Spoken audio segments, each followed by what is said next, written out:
কিছু বলুন স্যার, আপনি হতে পারেন না স্যার, প্লিজ বলুন sir, please sir, please sir, please আমাদের বলে যান কি করে স্যার, প্লিজ স্যার।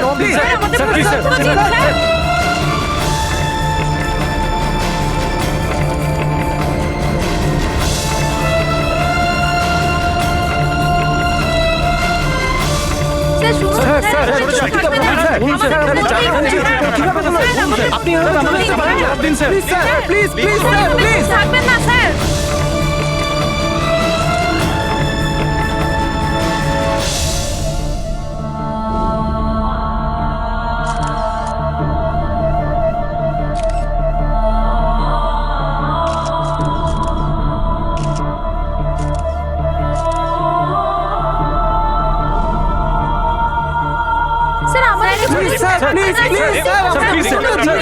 কিছু তো বলুন স্যার, স্যার প্লিজ স্যার,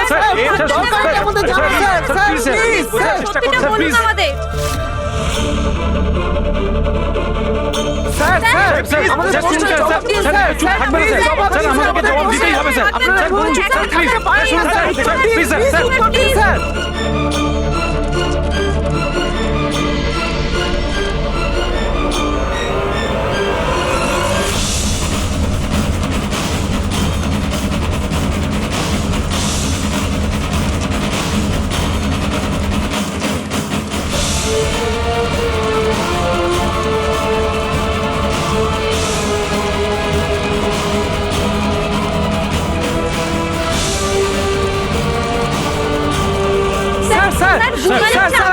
গুলি চালাতে হলো স্যার, বলুন স্যার, বলুন কি কারণ ছিল যে আপনাকে গুলি চালাতে হলো স্যার, স্যার আমাদের জানা দরকার, প্লিজ আমাদেরকে বলুন স্যার, স্যার স্যার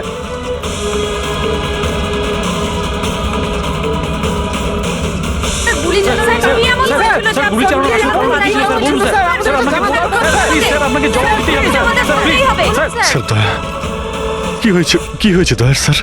এরা বলছে যে আমি নাকি ওকে গুলি করেছি। ওরা মিথ্যে বলছে, আমি জানি যে দয়া।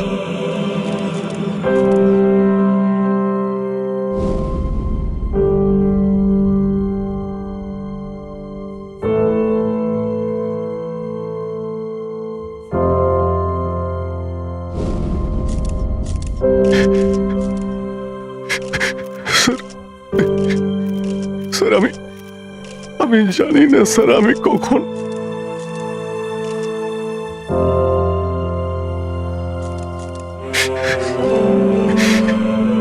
দয়া।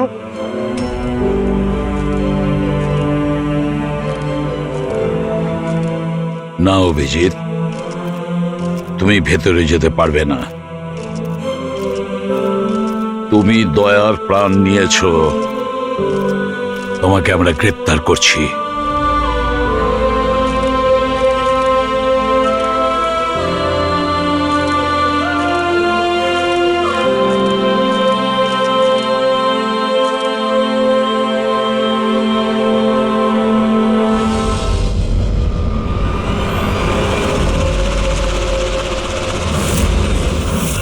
স্যার, যার খুন হয়েছে তার নাম ডিকে, একজন প্রাইভেট ডিটেকটিভ। ওর কাজের লোক লাশটা দেখেছে সকালে।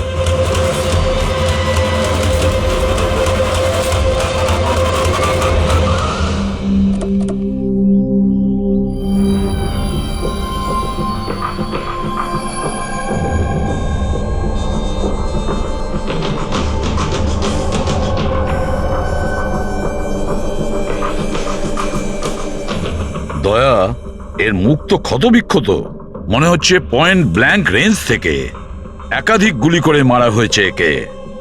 স্যার, এই রুমের জিনিসপত্র সব ঠিকঠাক জায়গায় আছে, কিছুই হয়নি। মনে তো হচ্ছে না এখানে কোনো হাতাহাতি হয়েছে।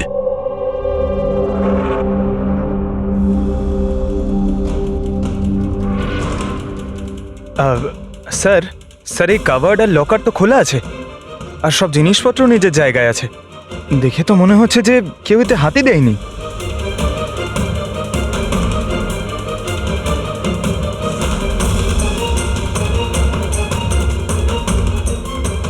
স্যার, টাকার গয়না যে কে সেই আছে, মনে হয় উনি যা চাইছিল সেটা পেয়ে গেছে।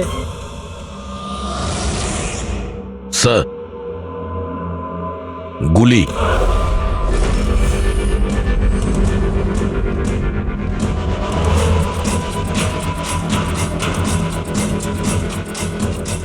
3টে গুলি চলেছে দয়া।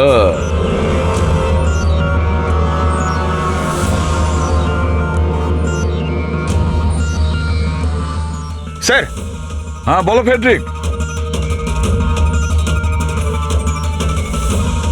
স্যার এই জানলাটার কাঁচ সরানো হয়েছে, তার মানে খুনি এখান থেকেই পালিয়েছে। হ্যাঁ, একটা কাজ করো ফেডরিক, এখান থেকে ফিঙ্গারপ্রিন্ট তোলো। স্যার, হ্যাঁ দয়া। ডিকের মোবাইল ফোনটা দেখুন স্যার। মরার আগে ডিকে কোনো সঞ্জয়কে 3বার কল করেছে। সঞ্জয়? ওই সঞ্জয়কে আপনি চেনেন? না সাহেব। রাত 1টা থেকে 2:30-এর মধ্যে 3বার। সঞ্জয়ের ডিটেল বের করো।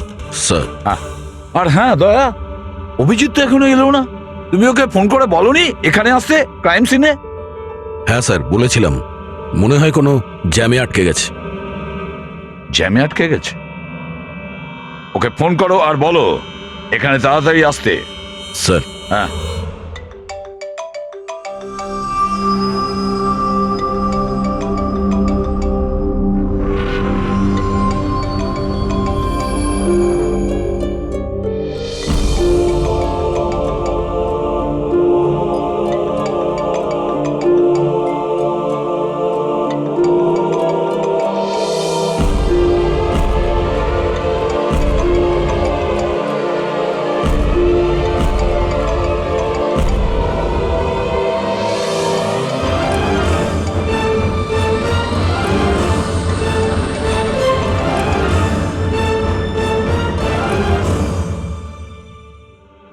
হ্যাঁ দয়া, অভিজিৎ কি বলছে, কোথায় ও? স্যার মানে ওর শরীর খুব একটা ভালো না স্যার। ও ডাক্তারের কাছে যাবে, তারপর ওখান থেকে সোজা বিউরোতে যাবে। কোনো প্রবলেম আছে? না স্যার, কোনো প্রবলেম নেই। বুঝতে পারছি না, অভিজিৎ দিল্লি থেকে আসার পর কেমন অদ্ভুত আচরণ দেখছি ওর মধ্যে।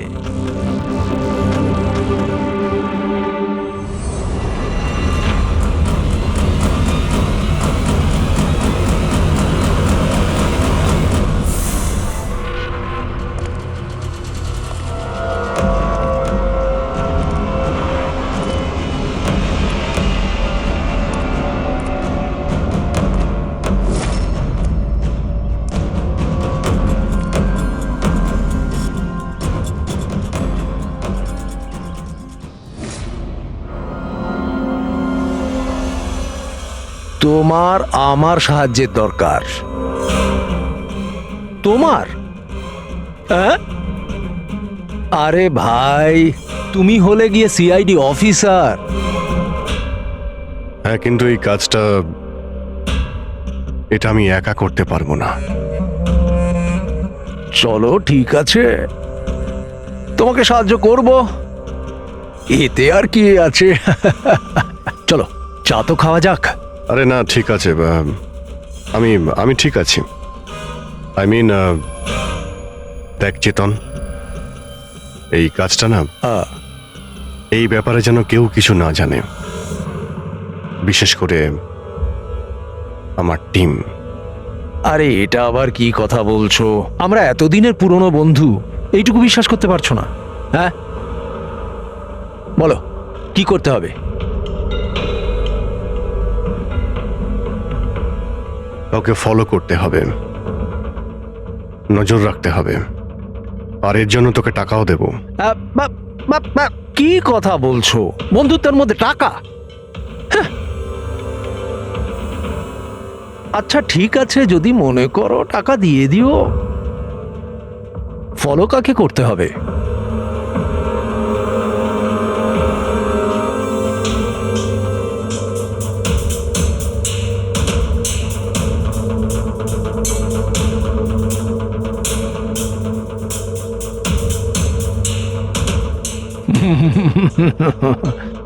অভিজিৎ, মনে হচ্ছে তুমি ভুল করে ভুল ছবি দিয়ে দিয়েছো। ভুল ছবি আমি দিইনি, একেই তোকে ফলো করতে হবে। এ কোথায় যায়, কি করে, কার সঙ্গে দেখা করে, সবকিছু রাত 10টা থেকে সকাল 6টা পর্যন্ত। আর প্লিজ কোনো প্রশ্ন করবি না, যা বলেছি তাই করবি, ব্যাস। ওকে? ওকে।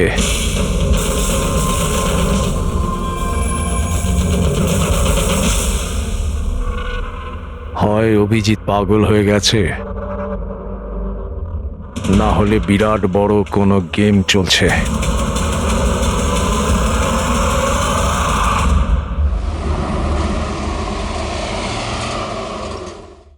কি কি বলছেন? ও খুন হয়ে গেছে? মরার আগে ডিকে শেষবার ফোনে আপনার সঙ্গে কথা বলেছিল মাঝরাতে। কি কথা হয়েছিল আপনাদের মধ্যে? আমার কথাতে একজনের উপরে নজর রাখছিল, কোনো প্রমাণ পেয়েছিল, সেই জন্য আমাকে ফোন করেছিল। হায়ার করেছিলেন কেন? আমার বস মন্দিরা ম্যাডামের জন্য। মন্দিরা? কুমার জুয়েলার্সের ওনার, বিখ্যাত পেজ 3 সেলিব্রিটি। আশা করি আপনারা ওই দিল্লির কেসটার ব্যাপারে নিশ্চয়ই জানেন বোধহয়। ও হো হো হো হো, মন্দিরা কুমার, মন্দিরা দেবী।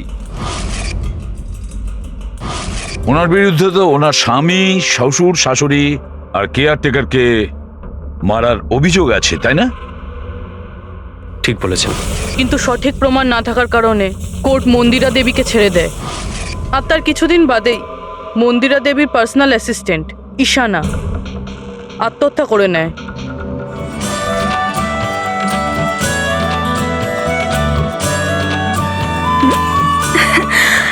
ও তুই?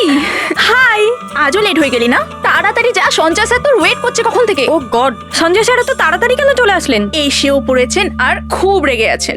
মাই গড, তুই আমার ব্যাগটা সামলা, আমি এক্ষুনি আসছি।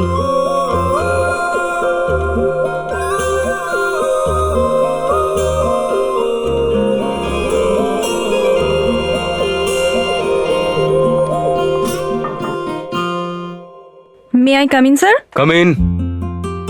Sorry, sir. Sorry. I'm so sorry, sir. কটা বাজে বলো তো তুমি? এটা কোনো অফিসে আসার টাইম হলো? স্যার ট্রাফিক খুব বেশি ছিল। কি ট্রাফিকের কথা বলছো তুমি? রোজ একই কথা বলে যাও তুমি। হ্যাঁ, এই অফিসের বাকি লোকজনও তো ওই ট্রাফিক পেরিয়ে আসে, তাই না? হ্যাঁ বলো কুমার। না 30শে ডিসেম্বরের আগে কিচ্ছু করা সম্ভব নয়। আরে তুমি তো এটা জানো যে 30শে ডিসেম্বরে মন্দিরা ম্যাডামের একটা ইভেন্ট রয়েছে মুম্বাইতে, তার আগে কিছুই করা সম্ভব নয়। হ্যাঁ হ্যাঁ,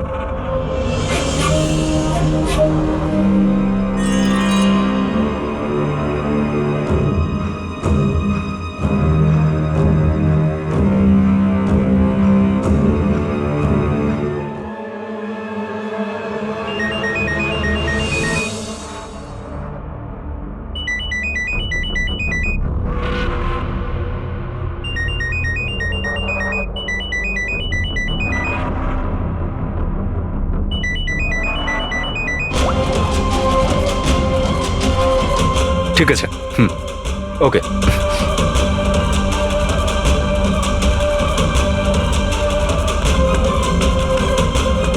কি হলো? হ্যাঁ, কি হয়েছে নাকি? বাইরে ওভাবে কি দেখছো?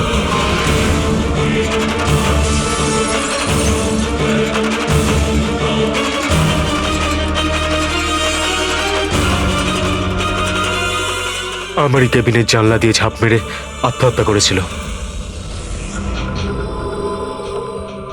আত্মহত্যা কেন করেছিল সেটা কেউ জানে না। আচ্ছা, মন্দিরা দেবী ডিকে কে কার ওপর কড়া নজর রাখতে বলেছিলেন? ওনার প্রাণ সংশয় রয়েছে। ডিকে সেটাই খোঁজ করার চেষ্টা করছিল। প্রাণের ভয় কার থেকে? আসলে কোর্ট থেকে ছাড়া পাওয়ার পরে কেউ ম্যাডামকে হুমকি দিচ্ছিল।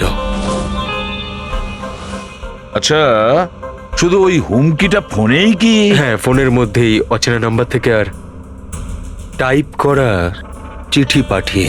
আসলে ম্যাডাম পুলিশের চক্করে দ্বিতীয়বার পড়তে চাননি, সেই জন্য ডিকে কে হায়ার করেছিলেন উনি। তো কিছু জানতে পেরেছে ডিকে? ওর হাতে কিছু প্রমাণ তো এসেছিল, কিন্তু ও সেটা পেন ড্রাইভে সেভ করে রেখেছিল। ওই পেন ড্রাইভটাও আমাকে দিতে চেয়েছিল, সেই জন্যই দিল্লি থেকে মুম্বাই এসেছিলাম আমি। কিন্তু ডিকের বাড়িতে ওর লকারটা খোলা ছিল। আচ্ছা, ওই লকার থেকে পেন ড্রাইভটা চুরি হয়ে যায়নি তো? হতে পারে দয়া। ওর বাড়িতে আমরা একটা ল্যাপটপও পেয়েছি স্যার, হয়তো ওর থেকে কিছু জানা যাবে। মন্দির এটা কি করে করতে পারলো? পুরো অ্যাকাউন্টটাই বন্ধ করে দিল। নিজেকে কি মনে করেন উনি? সবকিছু কি ওনার ইচ্ছা মতো হবে নাকি? এনারা কারা? সিআইডি। আমরা ওই মানে সঞ্জীবের সঙ্গে দেখা করতে এসেছি। আপনারা দুজন কে? স্যার ইনি কায়রা, মিস্টার কুমার, মন্দিরা ম্যাডামের মেয়ে। ও স্যার, আর ইনি ম্যাডামের রিলেটিভ মিস্টার সুবীর। আমরা মন্দিরা ম্যাডাম আর ওর ফ্যামিলির সঙ্গে কবে দেখা করতে পারবো? কারণ ওদের প্রাণ রক্ষা করার দায়িত্ব এখন আমাদের ওপর। ইনফ্যাক্ট মন্দিরা ম্যাডাম, কায়রার কাকাতো দাদা শেখর আর ওনার স্ত্রী সবাই আজ রাতেই আসছেন। 30শে ডিসেম্বর কুমার্স জুয়েলার্সের একটা বড় চ্যারিটি ইভেন্ট রয়েছে, তাতে পার্টিসিপেট করার জন্য। তাহলে ঠিক আছে, কালকে সকালেই দেখা হবে।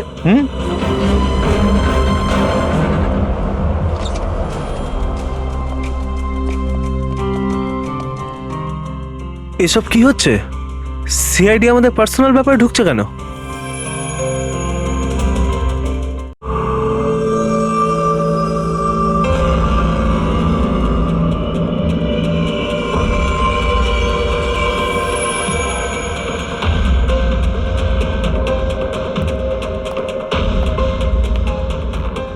Good morning sir. Good morning. Hello sir, এখন কেমন আছেন আপনি? Murder investigation sir, private detective DK sir, বাড়িতেই মারা গেছে স্যার। এটা পুরো কেস ফাইল স্যার।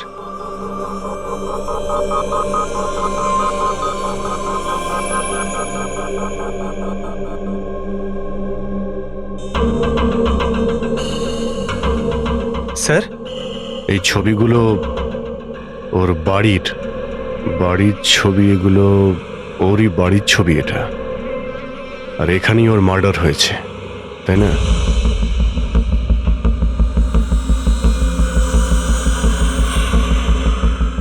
হ্যাঁ, এখানেই ওর মার্ডার হয়েছে। পঙ্কজ, ঘুরিয়ে কেন জিজ্ঞেস করছেন? আমরা এইমাত্র তো সেটাই বললাম। সেটাই তো স্যার, মনে হচ্ছে ওনার শরীর এখনো ঠিক হয়নি, কোনো গন্ডগোল মনে হচ্ছে স্যার।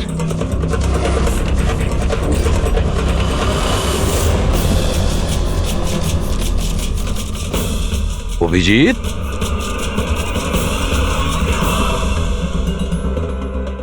Good morning sir. কি হয়েছে তোমার? হ্যাঁ, কোন জগতে ছিলে?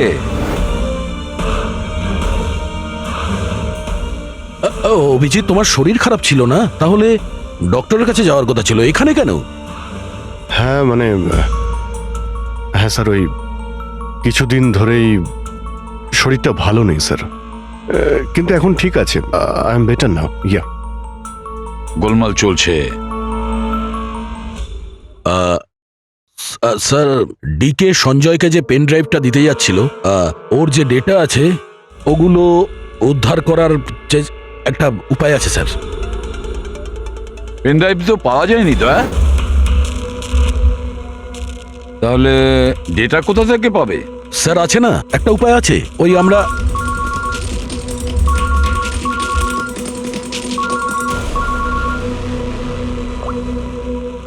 হ্যাঁ, বলো সলুকে।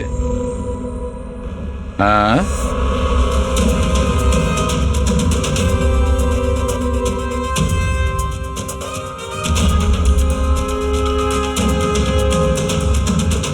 দয়া স্যার,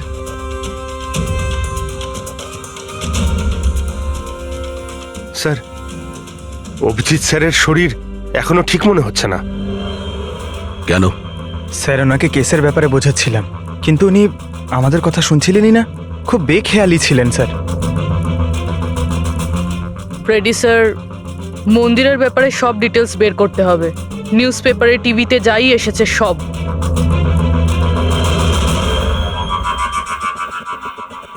বাড়িতে ঢোকার একটাই রাস্তা আছে, মেন গেট। চাবি ডিকে আর ওর বাড়ির মেডের কাছে থাকে। বাথরুমের জানালা, তার মানে খুনি বাথরুমের জানালার কাঁচ খোলে আর ভিতরে ঢোকে, আর তারপর অভিজিৎ ক্রাইম সিনে ছিলই না, আর এখানে তো বাথরুমের কোনো ফটোও নেই।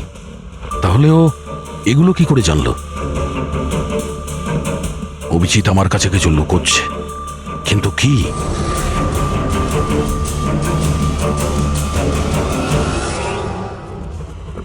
ডিকের কম্পিউটার থেকে যে ডেটাগুলো ডিলিট হয়েছে সেটা ওর অনলাইন অ্যাকাউন্ট থেকে বের করা যেতে পারে।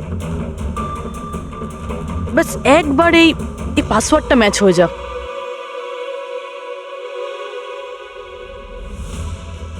কিছুদিন ধরেই শরীরটা ভালো নেই স্যার, কিন্তু এখন ঠিক আছে।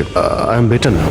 স্যার ওনাকে কেসের ব্যাপারে বোঝাচ্ছিলাম, কিন্তু উনি আমাদের কথা শুনছিলেনই না, খুব বেখেয়ালি ছিলেন স্যার।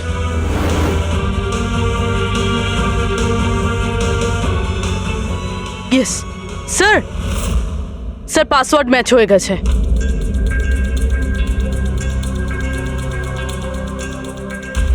স্যার এতে তো ভিডিও রয়েছে, চেক করি। স্যার এটা তো ডিকের কম্পাউন্ডের ভিতরের ফুটেজ, এর মানে ওখানে সিসিটিভি ক্যামেরা আছে? আছে না, ছিল। আমাদের পৌঁছানোর আগেই কেউ বার করে নিয়েছে। কিন্তু বের কে করেছে? অন্য ভিডিওটা দেখো।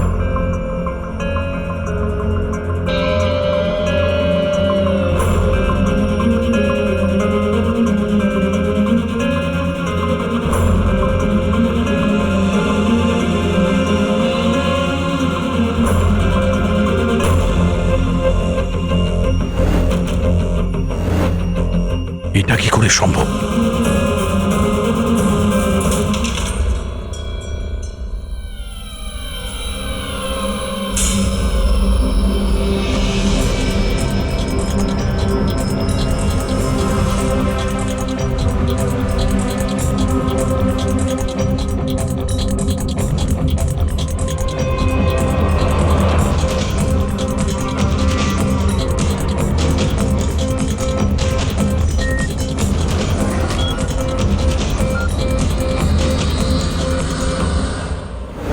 ডক্টর সালুকে আপনি খুব ভালো করে ক্রস চেক করেছেন তো?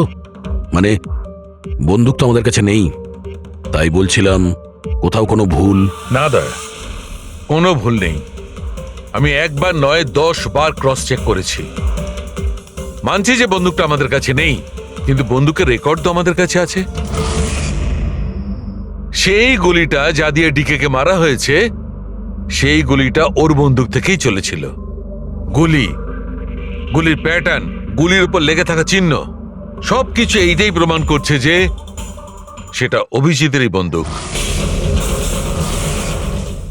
স্যার স্যার গুলি অভিজিতের বন্দুক থেকে চলেছে, কিন্তু তার মানে তো এটা নয় যে অভিজিৎ গুলিটা চালিয়েছে।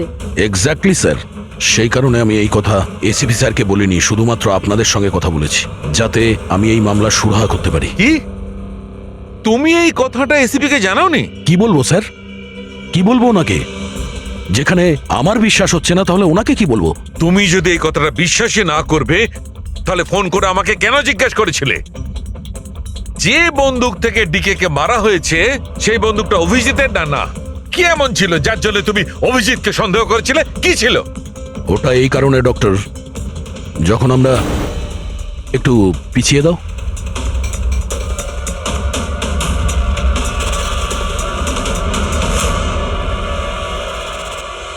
অভিজিৎ ডিকের বাড়িতে,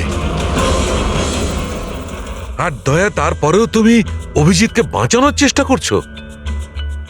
দেখো দয়া, অভিজিৎ আর তোমার বন্ধুত্বকে আমি খুবই শ্রদ্ধা করি, তার কদরও করি, কিন্তু ডিউটি, নিজের দায়িত্ব, সব সম্পর্ক সব বন্ধুত্ব থেকে বড় হয় না। আর এই কথাটা নিশ্চয়ই আমি তোমাকে বুঝিয়ে বলতে যাব না। স্যার পোক্ত কোনো প্রমাণ ছাড়া অভিজিৎ স্যারকে সন্দেহ? এটা প্রমাণ নয় তো কি পুরবি? অভিজিৎ ডিকের বাড়িতে ঢুকেছিল, এটা যদি প্রমাণ নয় তো কি পুরবি? অভিজিৎ স্যার ডিকের ঘরে গেছিল সেটা আমরা দেখেছি, কিন্তু উনি ডিকে মেরেছেন এটা তো আমরা দেখিনি। স্যার এটাও তো হতে পারে ওনার বন্দুক দিয়ে ডিকে অন্য কেউ মেরেছে। হতেই পারে, এটা হতে পারে যে অভিজিতের বন্দুক দিয়ে ডিকে কে অন্য কেউ মেরেছিল, কিন্তু এই অবস্থায় অভিজিতের বন্দুকটা অভিজিতের কাছে থাকার কথা নয়। তোমাদের কি অভিজিৎ এ কথা বলেছে? ও কি বলেছে যে ওর বন্দুকটা হারিয়ে গেছে? বন্দুক হারিয়ে যাওয়ার কোন রিপোর্ট দেখিয়েছে? ও সব সময় তোমাদের সঙ্গে ছিল, কিন্তু ও কি বলেছে যে অদ্ভুত পোশাক পরে ডিকের ঘরে কেন ঢুকেছিল, আর তাও বাথরুমের কাঁচ ভেঙে? বলো বলো। স্যার, আপনার এই সমস্ত প্রশ্নের উত্তর আমি অভিজিৎকে জিজ্ঞাসা করব, কিন্তু ততক্ষণের জন্য এসিপি স্যারকে আপনি কিচ্ছু বলবেন না। দেখো, তোমরা এই ব্যাপারটা সামলে নাও, কিন্তু ব্যাপারটা আমার ভালো লাগছে না। Please doctor, please. ঠিক আছে, কাল সকাল পর্যন্ত। দয়া, আমি কাল সকাল পর্যন্ত তোমাদের সময় দিচ্ছি। হয় তোমরা সত্যিটা আবিষ্কার করো, নয় এই সমস্ত কথাটা নিজে এসিপি কে বলে দাও। তুমি যদি এসিপি কে কথা না জানাও, তাহলে আমি নিজে প্রদ্যুম্নকে এই সমস্ত ব্যাপারটা বলবো।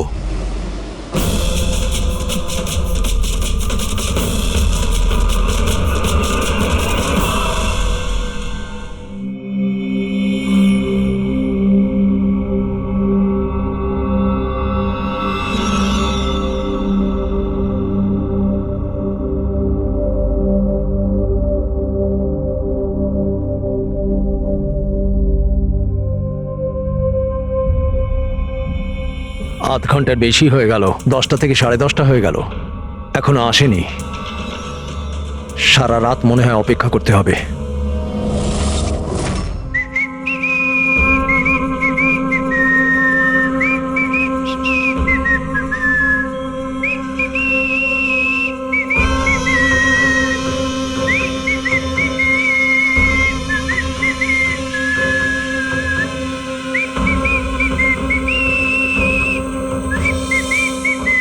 ভুল ছবি আমি দিইনি, একেই তোকে ফলো করতে হবে। এ কোথায় যায়, কি করে, কার সঙ্গে দেখা করে, সবকিছু। রাত 10টা থেকে সকাল 6টা পর্যন্ত। এটা অভিজিৎ? ওর কি হলো? এরকম সেজেছে কেন?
স্যার, দিল্লি থেকে সকলে এসে গেছেন। মন্দিরা ম্যাডাম, আমারা মন্দিরা ম্যাডামের দাওরের বউ, কায়রা মন্দিরা ম্যাডামের সৎ মেয়ে, সুবীর মন্দিরা ম্যাডামের বোনজি, শেখর মন্দিরা ম্যাডামের দেওরের ছেলে। আসুন ম্যাডাম, এনারা সিআইডি থেকে এসেছেন। এসিপি স্যার, ইনি ভালো হয়েছে আপনারা এসে গেছেন। ডিকের খুনি কে সেটা জানা গেল? আরে আপনি তো এটা জানেনই যে আমাদের ফেমাস অ্যানুয়াল ইভেন্ট খুব তাড়াতাড়ি আসতে চলেছে। আই হোপ যে আপনি আমার সিকিউরিটির সব ব্যবস্থাই করে রেখেছেন। দেখুন, আপনি আমাকে ভুল ভাববেন না, কিন্তু আমি কোনো চান্স নিতে চাইছি না অ্যাকচুয়ালি। এই ইভেন্টটা আমার কাছে খুব বেশি ইম্পর্ট্যান্ট, কিন্তু আমার প্রাণের থেকে বেশি নয়। আপনি কি মনে করেন আপনি আমাকে সিকিউর রাখতে সক্ষম হবেন? আর ডিকের কেসটা কিরকম কি প্রগ্রেস হলো? আসল খুনির ব্যাপারে কিছু জানা গেল? ওসব আপনার জানার দরকার নেই মন্দিরা দেবী।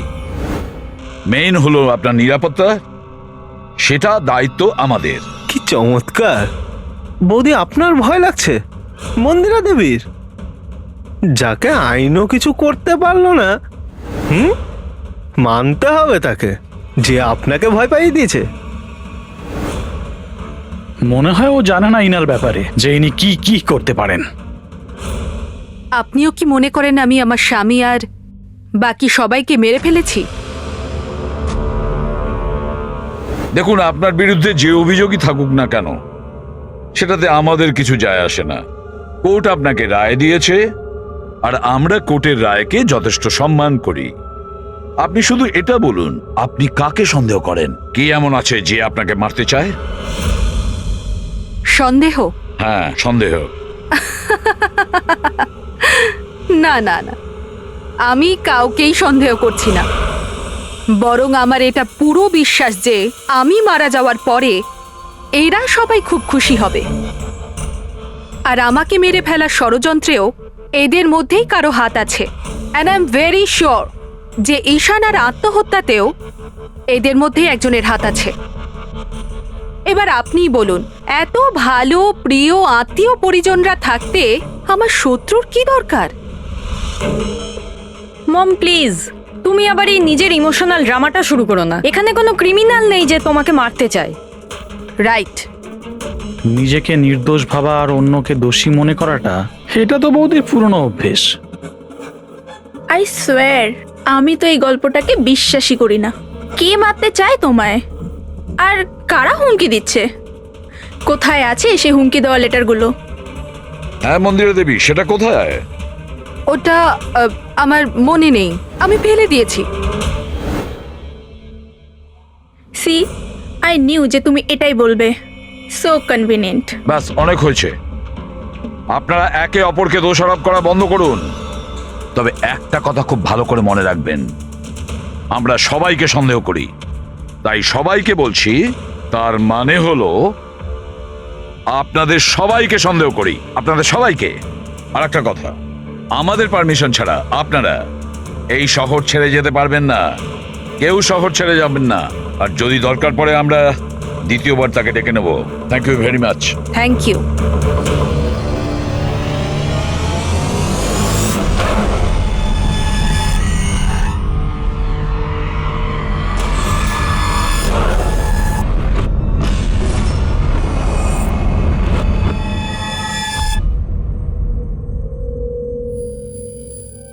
এটা এটা আমি?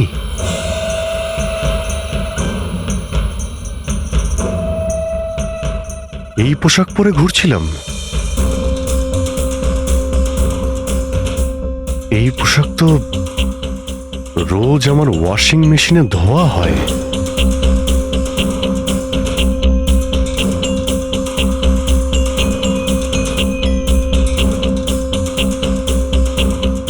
আর এই জুতো, এগুলো এত নোংরা যেন আমি পরেছি। কিন্তু আমার মনেই নেই যে এই পোশাক আমি কখন পরেছি। সত্যি আমার কি হচ্ছে আমার সাথে? এই গাড়িতে কে আছে? হ্যাঁ, কার কার সঙ্গে আমি কথা বলছিলাম? না, আমি দেখিনি। তুমি কথা বলছো, তুমি সেটা জানবে। আর তুমি আমাকে চিনতেই পারলে না? আরে তোর যদি সুইসাইডই করার হয় তাহলে তুই অন্য কোনো বড় গাড়ির সামনে জানা। আমার সামনে কেন এসেছিস? কিভাবে কথা বলছো? এরকম সেজে ঘুরছো কেন তুমি? এই, ইট ইজ মাই স্টাইল, টনির স্টাইল। তুই কে? আমি কে? আমাকে চেনো না? হ্যাঁ, আর এই টনিটাকে? আরে টনি আমি আবার কে? আরে অভিজিৎ, দেখো, কোনো কেসের জন্য তুমি যদি এরকম করে থাকো আমাকে বলে দাও। এভাবে ভয় দেখেও না। আচ্ছা, আচ্ছা, কে অভিজিৎ? কিসের কেস? আর তুই কি বলছিস কিছুই আমার মাথায় ঢুকছে না। আমার নাম হলো টনি। টনির সঙ্গে পাঙ্গা নিবি না, বুঝেছিস? সরে যা আর আমাকে যেতে দে। চল।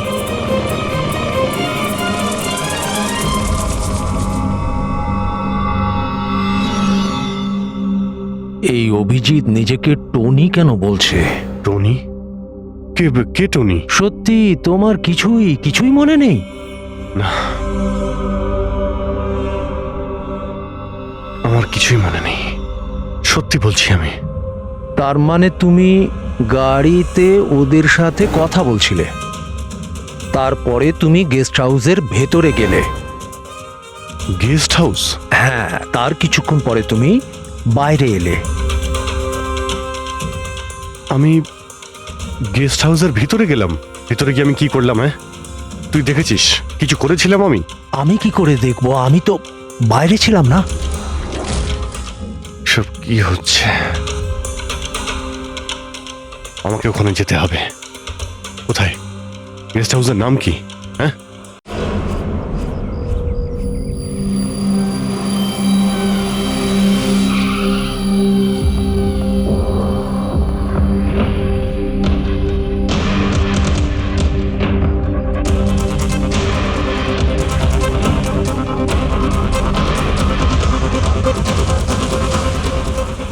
স্যার, রক্ত।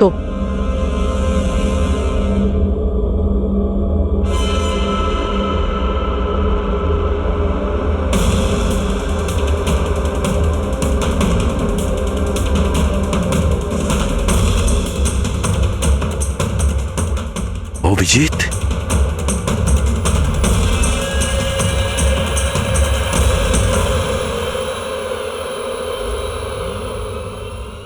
দয়া, তুমি এখানে? তোমার ফোন ট্র্যাক করে আর এই প্রশ্ন তো আমিও তোমাকে করছি অভিজিৎ,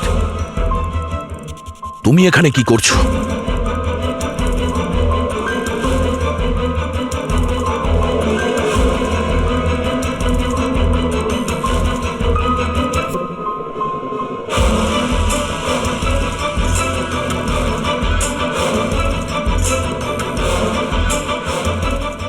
না, এটা আমি আমি আমি বলছি দয়া, এখানে এখানে কি হয়েছিল?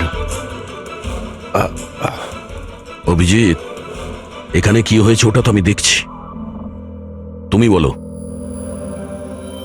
কে করেছে এটা? হ্যাঁ, তো তুমি এদের দুজনকে মেরেছো? আমি? অভিজিৎ, তোমাকে কিছু জিজ্ঞাসা করলাম, তুমি মেরেছো এদের? স্যার স্যার স্যার, আপনি অভিজিৎ স্যারকে দোষ দিচ্ছেন। আমার দোষ দেওয়ার কোনো ইচ্ছা নেই পুরবী, তুমি নিজে দেখছো না এখানে দুটো লাশ পড়ে আছে, রক্তে ভেসে গেছে, আর সিআইডি অফিসার অভিজিৎ লাশের মধ্যে থেকে এই ব্যাচটা তুলছে, বা এটা বলতে পারো প্রমাণ চুরি করছে। অভিজিৎ, আমি তোমাকে আবার জিজ্ঞাসা করছি, তোমার সাথে অপরাধীদের মতো ব্যবহার করতে আমাকে বাধ্য করো না। কি করবো দয়া, আমি কি বলবো? যদি আমি বলি যে এই কাজটা আমি করিনি, তুমি মানবে? যদি বলি যে আমি জানি না যে আমি করেছি নাকি করিনি, আই নো আমি ভুলভাল বলছি, কিন্তু কিন্তু তোমরা তো আমাকে চেনো। অভিজিৎ, আমার সামনে যে প্রমাণগুলো পড়ে আছে ওগুলো দেখে আমরা কিছু বলতে পারবো না। আমাকে আমার ডিউটি করতে হবে।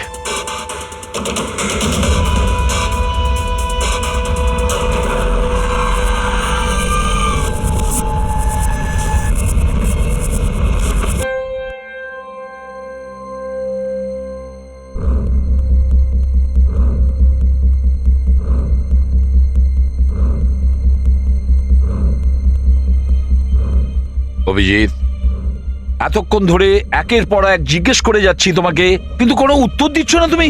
হ্যাঁ, তুমি জানো তোমার ওপর কি অভিযোগ আছে? মাথায় কিছু ঢুকেছে? স্যার, ওই এক মিনিট, ব্যাস। তোমার কাছে এটা আশা করিনি। এত কিছু ঘটে গেল, তুমি আমাকে বলনি কেন? আমাকে বলনি দয়া? সালুকে আমাকে বললো, তা নাহলে তো আমি জানতামই না। তা আমি তাই করেছি যেটা উচিত ছিল। বলো অভিজিৎ, তুমি কি এই খুনটা করেছো? অভিজিৎ, তুমি কি এই খুনটা করেছো? আমি জানি না স্যার। কেন জানো না? তুমি কেন জানো না? হ্যাঁ, ডিকের বাড়িতে তুমি লুকিয়ে লুকিয়ে ঢুকেছিলে, সেটা আমি সিসিটিভিতে দেখেছি। ওই লাশগুলোর পাশে তুমি দাঁড়িয়েছিলে। এই দয়া তোমাকে এখানে ধরে নিয়ে এসেছে। ডিকে আর বডিগার্ডের উপরে যে গুলিটা চলেছে সেটা তোমার গান থেকে চলেছে, ওই গান থেকে চালানো হয়েছে। আর তুমি বলছো তুমি কিছুই জানো না? আমার চোখের ওপর চোখ রেখে তুমি বলো, বলো তুমি এই খুন করোনি, বলো তুমি এইগুলো কিছুই জানো না। বললাম তুমি জানি না স্যার, আমি কিছুই জানি না স্যার, সরি। কি বলবো আপনাকে, আমি কি বলবো স্যার? যখন আমি বুঝতেই পারছি না যে আমি ডিকের বাড়িতে কেন গিয়েছিলাম, কি করে সমস্ত খুন আমার বন্দুক থেকেই হচ্ছে, আমি জানি না স্যার। স্যার আমি তো ডিকিকে চিনি না, ওর বডিগার্ডদেরও আমি চিনি না, আমি মন্দিরাকেও চিনি না, আমি তো স্যার নিজেকেও চিনি না। আমি কোথায় যাই, কি করি, কার সঙ্গে দেখা করি, আমি কিছুই জানি না। গত কয়েকদিন ধরে আমার সঙ্গে এইরকমই হচ্ছে স্যার, কিন্তু আমি কিছুই বুঝতে পারছি না। সারাদিন সব ঠিকই থাকে, রাতে বাড়িতে যাই, খেয়ে দিয়ে ঘুমিয়ে পড়ি, আর যখনই সকালে উঠি তখন অদ্ভুত জামা কাপড় পরা দেখি, অদ্ভুত জুতো দেখি, যেগুলো আমার নয়। জানি না কি করে আমার বাড়িতে চলে আসে। ড্রেসগুলো ওয়াশিং মেশিনে ধোয়া হয়েছে, জুতোতে মাটি লেগে থাকে, এমনটা মনে হয় যেন আমি ওগুলো ব্যবহার করেছি, কিন্তু আমি বুঝতে পারি না। নিজেকে খুব ক্লান্ত লাগে, এমন মনে হয় যেন আমি সারা রাত জেগেছিলাম, অথচ আমি কি করেছি আমার কিছুই মনে থাকে না। মনে হয় প্রতিদিন আমার 6 থেকে 7 ঘন্টা হারিয়ে যাচ্ছে, যার ব্যাপারে আমি কিছুই জানি না। আপনি বলছেন আমি ডিকের বাড়িতে গিয়েছিলাম, হতে পারে, কিন্তু আমি জানি না। আমি ডিকে আর ওর বডিগার্ডদের মেরেছি কিনা আমি জানি না। আমি মন্দিরাকে মারার চেষ্টা করেছি সেটাও আমি জানি না। আমি কি করেছি, কেন করেছি, আমি কি করতে চলেছি, আমি কিছুই জানি না স্যার, আমি কিছুই জানি না।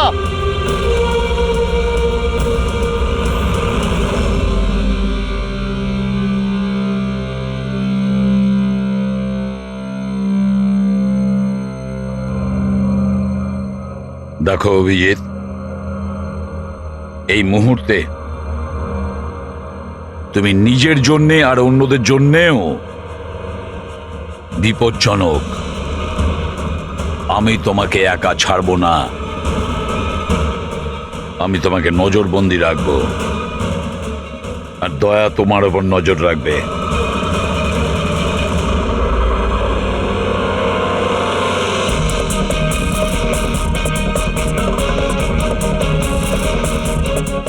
দয়া, স্যার, একটা কথা ভালো করে মনে রাখবে, তুমি নিজের বন্ধুর ওপর নয়, বরং একজন অপরাধী খুনির ওপর নজর রাখবে, এমন একজন লোক যে মানসিক ভারসাম্য হারিয়েছে। আজ থেকে এই কেসের তদন্ত আমি নিজে করব, আর তুমি অভিজিৎকে আটকাবে কোনো অপরাধ করা থেকে, আর তার জন্য যদি অভিজিতের ওপর গুলিও চালাতে হয় তাও তুমি চালাবে। Is that clear? Yes sir.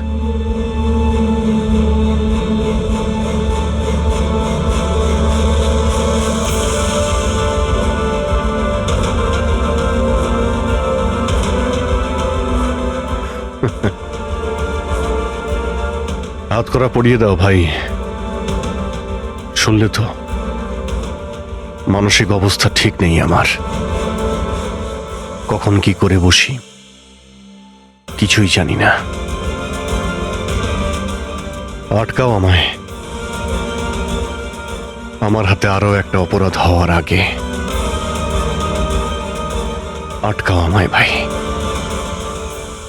আপনাদের অফিসার, আপনাদের সিনিয়র সিআইডি অফিসার আমারই প্রাণের পিছনে পড়ে রয়েছে, আর উনি তাদেরকেও মেরে ফেলেছেন যারা আমার সিকিউরিটিতে ছিল।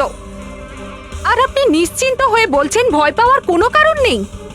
ও আপনারই চোখের সামনে সবাইকে মেরে ফেলছে, তা সত্ত্বেও আপনি বলে যাচ্ছেন যে ভয় পাওয়ার কোনো কারণ নেই। আশ্চর্য! আপনি শুধু এটা বলুন, আমি আপনাদেরকে আর কি করে বিশ্বাস করব? আজ আপনাদের একজন অফিসার সিরিয়াল কিলার বেরিয়েছে, কাল আবার অন্য কেউ বেরিয়ে আসবে। মন্দিরা দেবী, অনেক হয়েছে, অনেক কথা বলে ফেলেছেন। আমাদের ইন্সপেক্টর অভিজিৎ একজন সৎ এবং সাহসী অফিসার। নিজের দেশকে রক্ষা করার জন্য, সাধারণ মানুষের রক্ষা করার জন্য নিজের প্রাণও দিতে পারে। সে কোনোদিন খুনি হতে পারে না। হ্যাঁ, ওর বিরুদ্ধে অভিযোগ আছে, তিনটে খুনের অভিযোগ আছে। আপাতত এটা প্রমাণিত হয়েছে যে অভিজিৎ নিজের মানসিক ভারসাম্য হারিয়েছে। ও কি করছে ওর মনেই থাকে না, কার সঙ্গে দেখা করছে, কি বলছে, আর যখন নর্মাল হয়ে যায় কিছুই মনে থাকে না। তার মানে এই নয় যে ও একজন খুনি। আমি জোর দিয়ে বলতে পারি যে আপনার জীবন বিপন্ন, আর তাও আপনার এই আত্মীয় স্বজনদের কারণে। এক্সকিউজ মি, সব প্রমাণ আপনাদের অফিসারের বিরুদ্ধে পাওয়া গেছে, আর সন্দেহ আপনারা আমাদেরকে করছেন? হ্যাঁ, আমি সবাইকে সন্দেহ করছি। উনি তো আপনারই অফিসার, আপনি তো ওকেই বাঁচাবেন। এই তিনটে খুনই কিন্তু ইন্সপেক্টর অভিজিতের গান থেকে চলা গুলিতেই হয়েছে। আর আপনি বলতে চাইছেন যে এই কাজটা আমাদের মধ্যে কেউ করে থাকতে পারে? আরে আমাদের কাছে আপনার ওই অফিসারের গানটা কোথা থেকে আসবে? শেখর বাবু, খুব তাড়াতাড়ি আমরা খোঁজ নিয়ে নেব যে ইন্সপেক্টর অভিজিতের গান আপনার কাছে কিভাবে গেল। আর মন্দিরা দেবী, আপনাকে একটা রিকোয়েস্ট করি, 30শে ডিসেম্বর আপনার যে ইভেন্টটা আছে সেটা ক্যান্সেল করবেন না। এই একটাই সুযোগ আছে খুনিকে ধরার জন্য, কারণ খুনি ওই ইভেন্টে নিশ্চয়ই আসবে।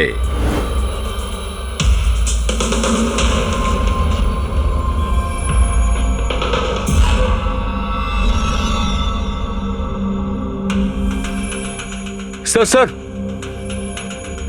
হ্যাঁ সঞ্জয়, কি হচ্ছে? স্যার, আপনি অভিজিৎ স্যারের ব্যাপারে কিছু বলছিলেন যে ওনার ভিতরে অন্য একজনের প্রতিফলন ঘটে, স্মৃতিশক্তি ওনার, মানে উনি আগের দিন রাতের কথা মনে করতে পারেন না। হ্যাঁ, তো ঠিক এরকমই, এক্স্যাক্টলি এরকমই অন্য আরেকজনের সাথেও হয়েছিল।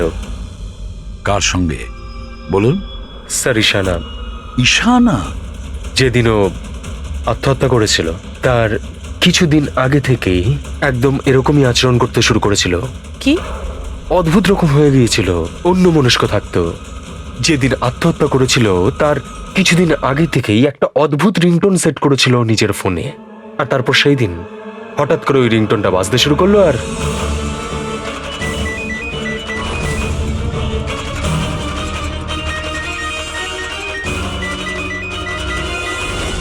স্যার, ওকে দেখে মনে হচ্ছিল ও যেন নিজের মধ্যেই নেই। স্যার, অভিজিৎ স্যারও তো দিল্লি থেকে ফেরার পর এইভাবেই বিহেভ করছে। হ্যাঁ, ঈশানা, অভিজিৎ, দিল্লি, এই তিনটের কোনো না কোনো কানেকশন আছে, নিশ্চয়ই কোনো গোলমাল আছে, কিছু না কিছু আছে।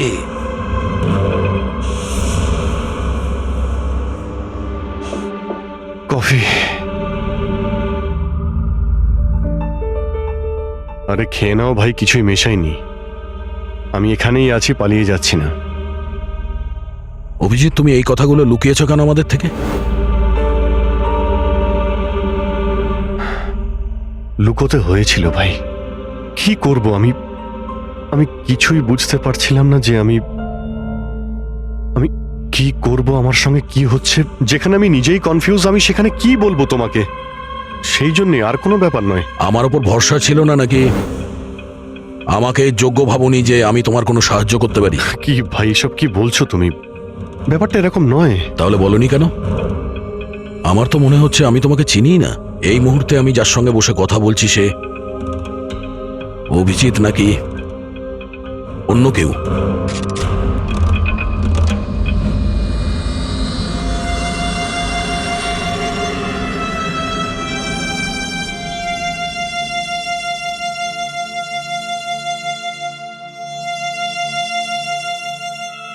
আমি তোমার কোনো ক্ষতি করব না। অভিজিৎ হই বা টনি, স্বপ্নেও তোমার কোনো ক্ষতি করব না।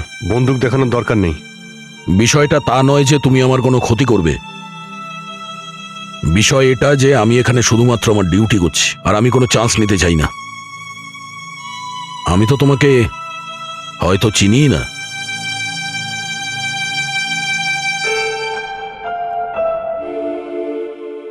ঠিক আছে, তুমি যখন বুঝতেই পারছো না আর কি বলবো।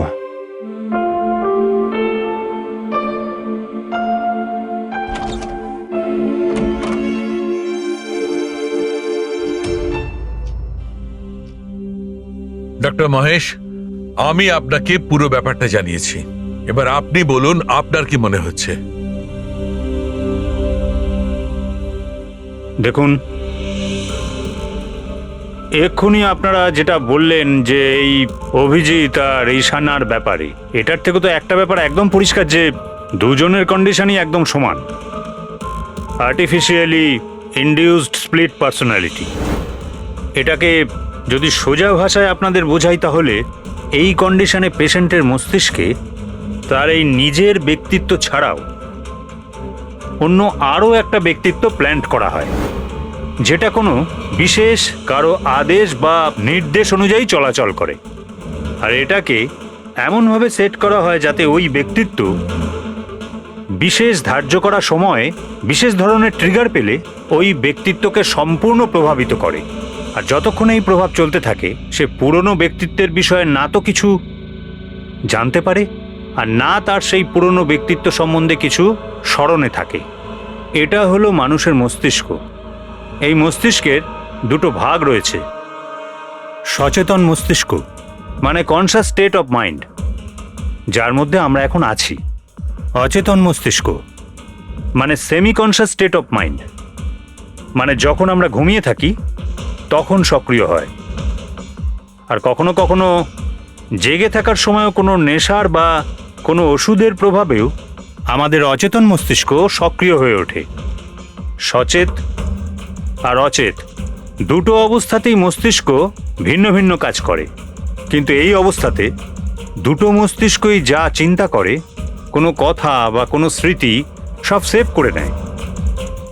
সচেত মস্তিষ্কের মধ্যে সেভ করা কথাবার্তা আমাদের অনেক বছর ধরে মনে থাকে, কিন্তু অচেত মস্তিষ্কে সেভ করা কথাবার্তা আমাদের মনেই থাকে না। ডক্টর মহেশ, এটা একটা হিপনোটাইজার মতো সম্মোহন, যাতে মানুষের মস্তিষ্ককে পুরো কন্ট্রোল করে যা কিছু করানো যায় রোবটের মতো, আর পরে কোনো বিশেষ আওয়াজ করে ওই সম্মোহনটাকে ভেঙে দেওয়া যায়। মানুষের কিছুই মনে থাকে না। না না না ডক্টর সালুকে, সম্মোহন একদম আলাদা প্রক্রিয়া। সম্মোহন অবস্থায় আপনি মানুষকে ততক্ষণই কন্ট্রোল করতে পারেন যতক্ষণ সে সম্মোহিত আছে। সম্মোহিত অবস্থা থেকে একবার বেরিয়ে আসার পর তাকে আবার সম্মোহিত করতে হয়। এখানে ব্যাপারটাই পুরো আলাদা। এখানে মানুষের মস্তিষ্কে একটা ঘটনা যা আদৌ ঘটেইনি, একটা ব্যক্তি যার কোনো অস্তিত্বই নেই, তাকে ওই মানুষের মস্তিষ্কের ভিতরেই প্ল্যান্ট করা হয়। তার মস্তিষ্কে এই কথাটাই ফিট করা হয়। আচ্ছা, তার মানে এত কিছু অভিজিতের সঙ্গেও ঘটেছে। কোনোভাবে অভিজিৎ ওই ট্রিগারগুলো পেয়ে যায়, যার কারণে টনি জেগে যায়। Exactly sir. রাতে অভিজিৎ ঘুমিয়ে পড়ার পর নিশ্চয়ই কোনো না কোনো আওয়াজ শুনতে পায়, যেটা ওই টনির জন্য একটা ট্রিগারও হতে পারে। হয়তো ওই আওয়াজটা শুনেই টনি জেগে যায়, কিন্তু অভিজিৎ সেখানেই ঘুমিয়ে থাকে। টনি জেগে যায় যে টনি আসলে খুনি, একজন বদমাশ, একজন অপরাধী। আর অভিজিৎ যাদেরকে চেনে ও তাদের কাউকেই চেনে না। যদি এটাই হয়তো অভিজিতের ভেতরের টনিকে কোনোভাবে কমেন্ট দেওয়া হয়েছে মন্দিরাকে মেরে ফেলার জন্য, তাহলে 30শে ডিসেম্বর ইভেন্টে টনি এর পরিণাম দেখতে চায়। মন্দিরাকে মেরে ফেলার চেষ্টা করবে 2 দিন পরেই, 30শে ডিসেম্বর।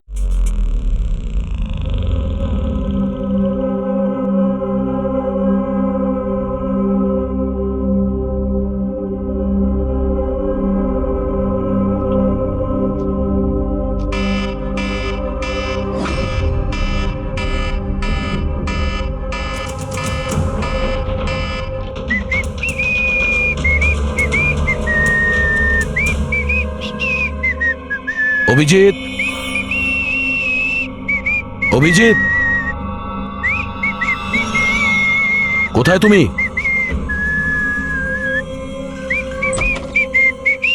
অভিজিৎ, অভিজিৎ, ওই শুনতে পাচ্ছ না?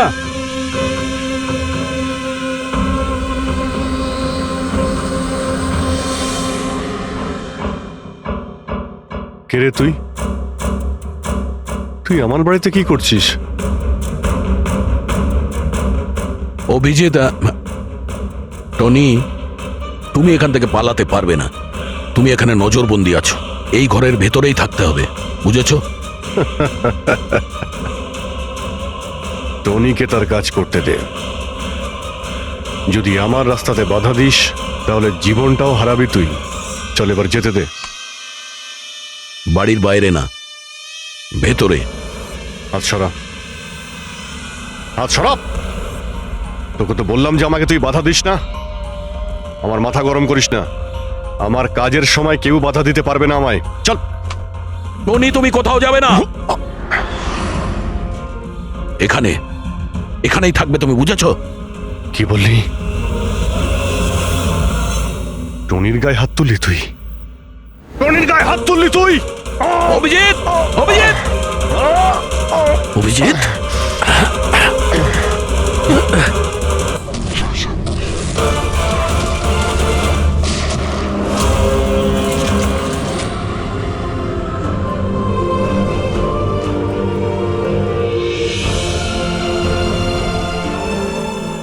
স্যার দয়া, কি হয়েছে? কি হয়েছে দয়ার স্যার? এরা বলছে যে আমি নাকি ওকে। দয়া। না অভিজিৎ, তুমি ভেতরে যেতে পারবে না। তুমি দয়ার প্রাণ নিয়েছো, তোমাকে আমরা গ্রেপ্তার করছি।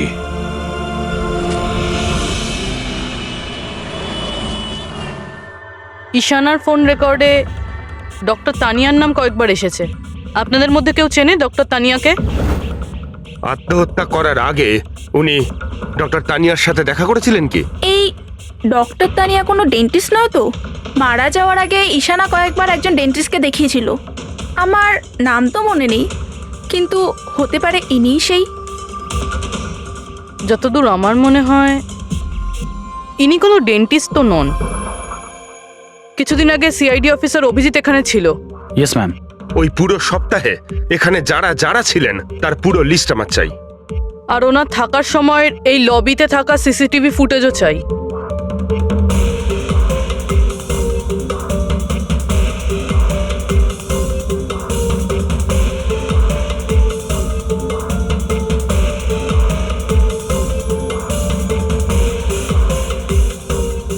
এক মিনিট পজ করুন।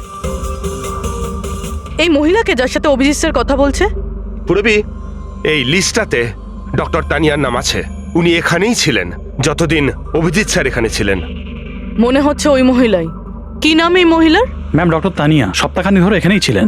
স্যার, এই তানিয়ার সাথে দেখা করতেই হবে। স্যার, তানিয়া মুম্বাইয়ের প্যারাডাইস হোটেলে রয়েছে। টিকিট পাবো না আমি মানেটা কি? লুক, আমাকে এক্ষুনি ইন্ডিয়া থেকে বাইরে যেতে হবে। Do you understand? Yes. Doctor Tania? হ্যাঁ, আপনি কে? ঈশানার বন্ধু, সিআইডি অফিসার পুরবী।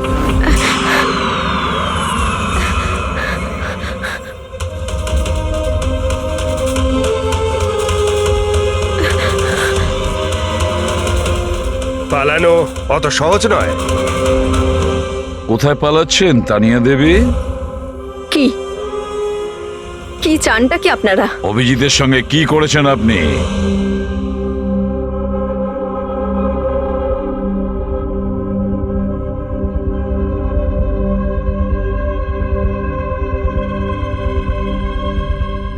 ঈশানা আর অভিজিতের ব্রেনের ওপর আমি এক্সপেরিমেন্ট করেছি। ঈশানাকে আত্মহত্যা করার জন্য আর অভিজিৎকে একটা মার্ডার করানোর জন্য আমি প্রোগ্রাম করেছিলাম। কিভাবে কিভাবে সেই প্রোগ্রামটা করেছেন? আর্টিফিশিয়ালি ইলিউশন স্প্লিট পার্সোনালিটির সাহায্যে আমি দুজনের ব্রেনটাকে সেট করি, আর নিজের সেট করা শিডিউলের অনুযায়ী এই দুজনকেই এরকমভাবে প্ল্যান করেছি যে কোনো রকমের আওয়াজ হোক বা রিংটোন বাজুক, আর যখনই আওয়াজ হোক না কেন ওদের সমস্ত অর্ডারগুলি মানতে হবে, যে কোনো উপায়ে। ওই ফোন নাম্বারটা যেখান থেকে ওনার কাছে ফোন আসে, কার নাম্বার সেটা? ওটা একটা পিসিও নাম্বার। ঈশানাই আমাকে এই নাম্বারটা দিয়েছিল অভিজিতের ব্রেনে ফিট করার জন্য। কি বললেন আপনি? কি বললেন আপনি? অভিজিৎকে এসব করার জন্য ঈশানা আপনাকে বলেছে? হ্যাঁ। আর ঈশানা যে আত্মহত্যা করেছে সেটা কি? সেটার কারণ কি? ওটা আসলে ঈশানা নিজেই বলেছিল আমাকে করতে। হোয়াট? হ্যাঁ, বলেছিল তো ঈশানাই, বাট আই এম শিওর নিশ্চয়ই এর পেছনে কোনো না কোনো কারোর হাত আছে, যার বিষয়ে আমি জানি না। কেন? সে কেন এগুলো করবে? হয়তো ওর কোনো দুর্বলতা ছিল। যে করেই হোক অভিজিৎকে ওই পরিস্থিতি থেকে বের করতে হবে। নিয়ে চলো একে। চলো। ও বাইরে বেরোতে পারবে না। কেন? আমি অভিজিতের ব্রেনকে প্রোগ্রাম করেছি। সম্মোহন নয়, যে ইচ্ছে হলো আর ভেঙে দিলাম। আমি অভিজিতের ব্রেনের মধ্যে একটা খুনিকে প্ল্যান্ট করেছি, টনিকে। এটাই হলো সেই আর্টিফিশিয়ালি ইনডিউস পার্সোনালিটি, যেটা আর কোনোদিনও বাইরেই আসবে না। আমি যদি চাই তাহলেও অভিজিৎকে কোনোদিন বাইরে বের করতে পারবো না, কিন্তু আমি যদি এরকমটা করি হয়তো অভিজিৎ পাগল হয়ে যাবে বা ও মারাও যেতে পারে। মানে যখনই ট্রিগার হবে টনি মন্দিরাকে মেরেই ছাড়বে, আরও ততক্ষণ থামবে না যতক্ষণ না সত্যিকারে মেরেই ফেলছে মন্দিরাকে। আর এসবের মধ্যে যে আসবে সেই মারা যাবে। মন্দিরাকে মারার জন্য ট্রিগারটা কি? কি ট্রিগার আছে অভিজিতের জন্য? ঈশানার কেসে ট্রিগার ছিল একটা রিংটোন, আর অভিজিতের কেসে ট্রিগার হলো একটা রিমাইন্ডার টোন, একটা বিশেষ ধরনের বিপ, যেটা আমি অভিজিতের মোবাইলে সেট করে দিয়েছি। হ্যাঁ, অভিজিৎ মন্দিরাকে কিভাবে মারবে? কি প্রোগ্রাম সেট করেছো তুমি বলো? ও ততক্ষণ মন্দিরাকে ছুরি দিয়ে স্ট্যাপ করতে থাকবে যতক্ষণ না ও মন্দিরের অনেক রক্ত দেখে ফেলছে। কটা নাগাদ প্রোগ্রাম সেট করা হয়েছে? 10টা নাগাদ। মাই গড, 2 ঘন্টা বাকি আছে। গ্রেপ্তার করো একে।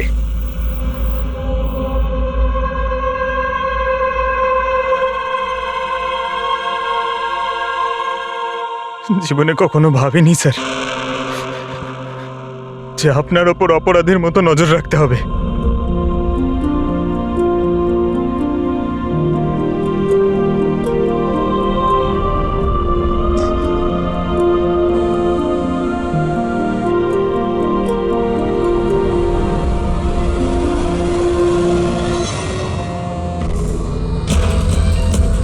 পঙ্কজ, ড্যাম ইট, ফোনটা ধরো।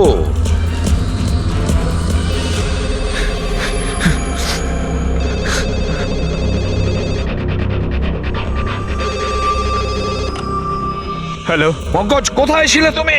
মোবাইলটা ধরোনি কেন? সরি স্যার, আমার ফোন সাইলেন্টে ছিল। স্যার আমি এখানেই আছি অভিজিৎ স্যারের কাছে। শোনো আমার কথা, এক্ষুনি তুমি অভিজিতের ফোনটা সুইচ অফ করো। কি স্যার, ফোন সুইচ অফ করবো? ওর ফোন সুইচ অফ করো যেভাবে আমি বলছি, এখনই, এই মুহূর্তে। অভিজিৎ স্যারের ফোন স্যার? প্রশ্ন করো না, যা বলছি তাই করো। অভিজিতের ফোন বন্ধ করো। দেখো, হাতে আমাদের সময় নেই। অভিজিৎ যে কোনো সময় খুনি হয়ে যেতে পারে। যাও তাড়াতাড়ি। না না,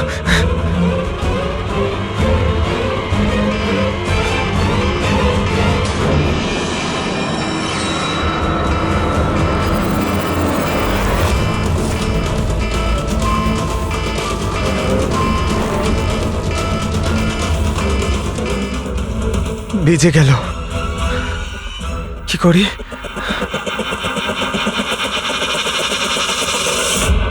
অভিজিৎ স্যার, অভিজিৎ স্যার কোথায় গেলেন?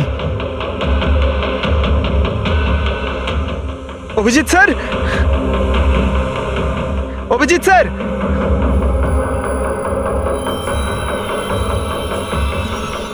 স্যার! তুই আমাকে আটকে রাখবি? হ্যাঁ, আমাকে আটকে রাখবি তুই? টনিকে? হ্যাঁ, টনি আর টনির কাজের মাঝে যে আসবে তাকে মরতে হবে, মরতে হবে তাকে।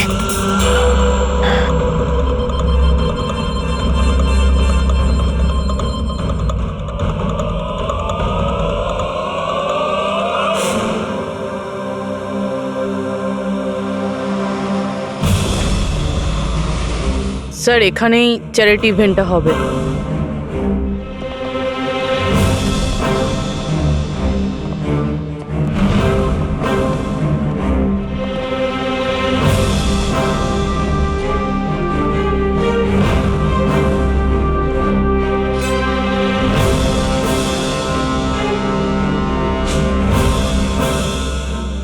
আপনারা এখানেই দাঁড়ান প্লিজ।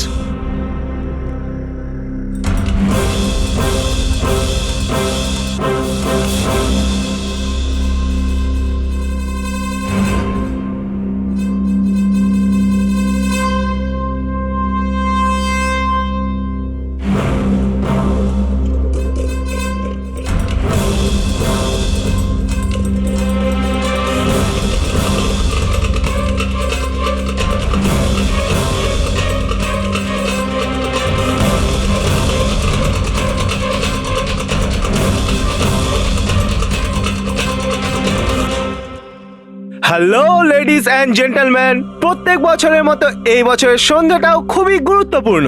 কারণ হলো মন্দিরা জুয়েলার্স অ্যানুয়াল চ্যারিটি ইভেন্টের জমা করা সম্পূর্ণ টাকাটা দিল্লি ও মুম্বাইয়ের বিভিন্ন অনাথ আশ্রম আর বৃদ্ধাশ্রমগুলিতে দেওয়া হবে। একবার জোরে হাততালি ডিকেসি চ্যারিটির জন্য। প্রত্যেক বছরের মতো এই বছরও আমাদের প্রধান অতিথি আছেন। তিনি আর কেউ না, তিনি হলেন মিসেস খান্না। তাহলে আসুন বন্ধুরা, একটা জোরে হাততালি দিয়ে স্বাগত জানাই মিসেস খান্নাকে। Mrs Khanna,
Abhijit sir, Abhijit sir,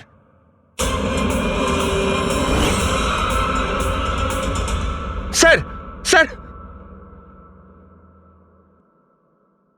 lights on. Sir, sir, Abhijit ঠিক আছে? স্যার, স্যার ওকে তাড়াতাড়ি নিয়ে চলো, তাড়াতাড়ি এসো।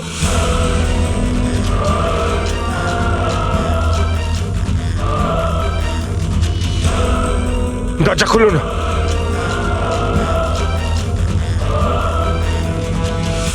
মন্দিরা দেবী, টনি তার মিশন কমপ্লিট করেছে, মন্দিরা দেবীকে মারার। আর আমাদেরকে ভরসা করার জন্য আপনাকে অসংখ্য ধন্যবাদ। আপনারা সবাই আমাকে এখানে আনলেন কেন? আমার তো এখন স্টেজে থাকা উচিত। ম্যাডাম, আমাদের একটা প্ল্যান আছে। প্ল্যান?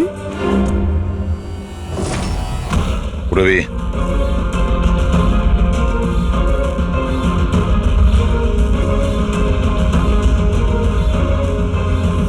Lights off. মন্দিরা দেবী,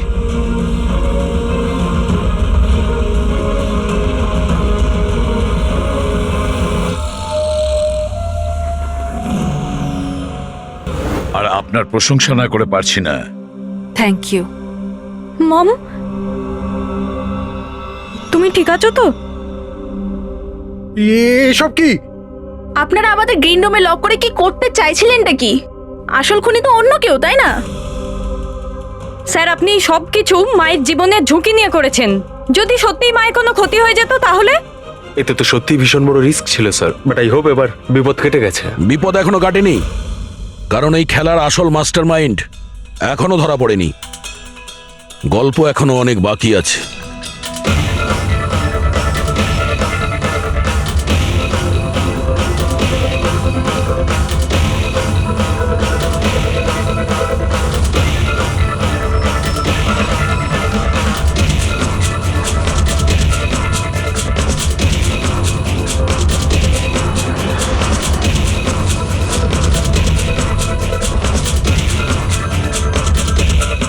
কি হলো?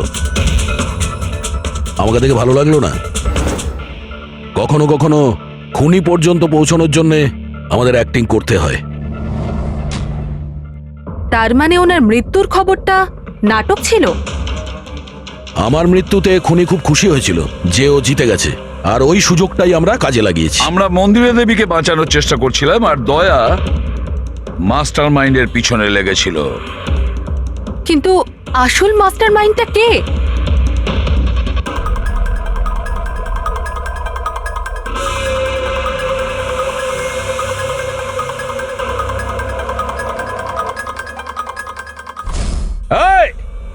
স্যার, স্যার কেউ পালালো স্যার।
অপরাধের রাস্তা সবসময় সংকীর্ণ হয়ে থাকে।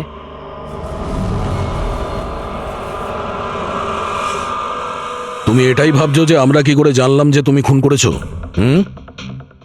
আমরা তো এটা জানতাম যে এই মাস্টার মাইন্ড মন্দিরা দেবীর নিজেরই কোনো লোক। তাই আমার মৃত্যুর পরে আমি সব থেকে আগে এটা খোঁজ নিয়েছি যে আপনাদের মধ্যে কে সে যে অভিজিৎকে চিনতো বা দেখা করেছেন। তারপরে আমার মনে এলো যে ক্রাইম ব্রাঞ্চের সেমিনারের জন্য অভিজিৎ দিল্লি গিয়েছিল। ওই সেমিনারে আসা লোকেদের লিস্ট যখন আমি দেখলাম তখন জানলাম যে কায়রাও গিয়েছিল। ক্রিমিনাল সাইকোলজির স্টুডেন্ট কায়রা। আর তানিয়াকে জিজ্ঞাসাবাদ করার পরে আমরা জানতে পারলাম যে ঈশানাই এই সমস্ত কাজ করতে বলেছে। ওই সময় ঈশানার মা সরকারি হাসপাতালে অ্যাডমিট ছিলেন, আর তার কিছুক্ষণের মধ্যেই ঈশানার মাকে বেসরকারি হাসপাতালে যেখানে অ্যাডমিট করা হয়েছিল সেখানকার পুরো খরচ মিস কায়রা করেছিল।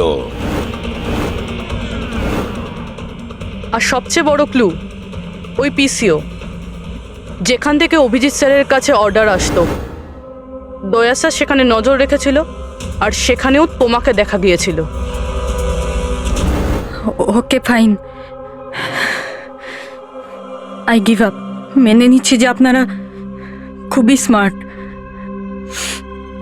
কিন্তু স্যার এই কথাটা তো আপনিও মানবেন তাই না, যে আমিও অনেক স্মার্ট? হ্যাঁ, স্মার্ট তো তুমি বটেই। ক্রিমিনাল সাইকোলজির একজন ব্রিলিয়ান্ট স্টুডেন্ট, যে সৎ মায়ের থেকে নিজের পুরো পরিবারের খুনের বদলা নিতে চেয়েছিল। লোকেদের মস্তিষ্ক নিয়ে খেলা করা আর তাদের নিজের চক্রব্যূহে ফাঁসানো, এটাই এনার বিশেষত্ব। তাই আমি ভাবলাম যে এনাকে এনারই পদ্ধতিতে মেরে দিলে কেমন হয়। সেই কারণেই আমি ঈশানার সাথে দেখা করি, আর তারপর ডক্টর তানিয়ার সাহায্য নিই। She was mad, she wanted to do an experiment. তারপর আমি ঈশানাকে অনেক বুঝিয়েছি, অনেক বোঝানোর পরে শি ওয়াজ রেডি। ওই এক্সপেরিমেন্ট নিজের উপর করায়, কিন্তু somehow I was never convinced. আমি সবসময় কনফিউজ ছিলাম যে ওই এক্সপেরিমেন্টটা করতে পারবে না।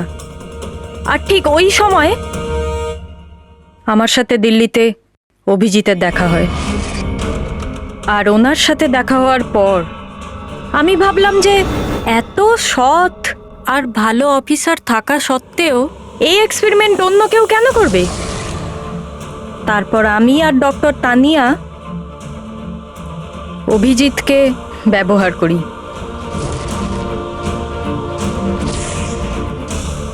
আর আমার এক্সপেরিমেন্ট ওর ওপরে করি।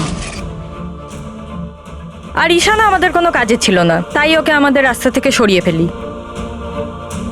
ডিকে আর ওই দুজন বডিগার্ড, ওরা তোমার কি ক্ষতি করেছিল? ওদেরকে কেন মেরেছো? এটা এই কারণে করেছি যাতে সমস্ত দোষ অভিজিতের উপর চলে আসে। আর অভিজিতের গান থেকে বুলেট নেওয়ার জন্যে টনি ছিল তোর মাথার মধ্যে। হি ওয়াজ দেয়ার। তুমি এতটা নিচে নামতে পারো কায়রা, আমি কখনো ভাবতেও পারিনি। এবার জানতে পেরে গেছো তো? তুমি আমার মা বাবার সাথে, আমার ফ্যামিলির সাথে যেটা করেছো না, তোমার বেঁচে থাকার কোনো অধিকার নেই। আমি এইসব এই কারণেই করেছি যাতে আমি প্রুভ করতে পারি যে পৃথিবীর যে কোনো মানুষের মস্তিষ্কের সাথে খেলা যেতেই পারে, তা সে যত বড়ই সিআইডি অফিসার হোক। কায়রা, তুমি প্রতিশোধের আগুনে একজন সাহসী অফিসারের প্রাণ নিয়ে খেলেছো, আর তাছাড়াও 4 জন নিরীহ লোকের প্রাণ নিয়েছো। ডিকে, ঈশানা আর মন্দিরা দেবীর 2 জন বডিগার্ডকে। ভীষণ অন্যায় করেছো তুমি। আইন তোমাকে কোনোদিন ক্ষমা করবে না। তোমার তো ফাঁসি হবে, ফাঁসি। স্যার, আপনি প্লিজ এসব মনে করবেন না। একটা বাজে স্বপ্ন ভেবে ভুলে যান। বাজে? ভয়ানক।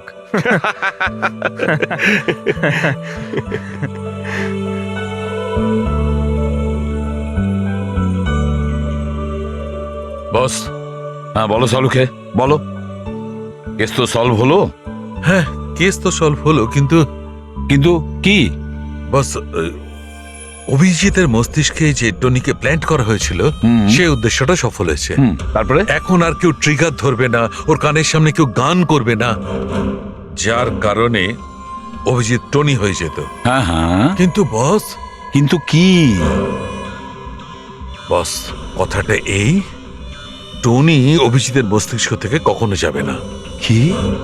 টনি অভিজিতের পার্সোনালিটির অংশ হয়ে গেছে বস। কেউ জানে না যে কবে, কখন, কোথায় সামনে এসে যাবে।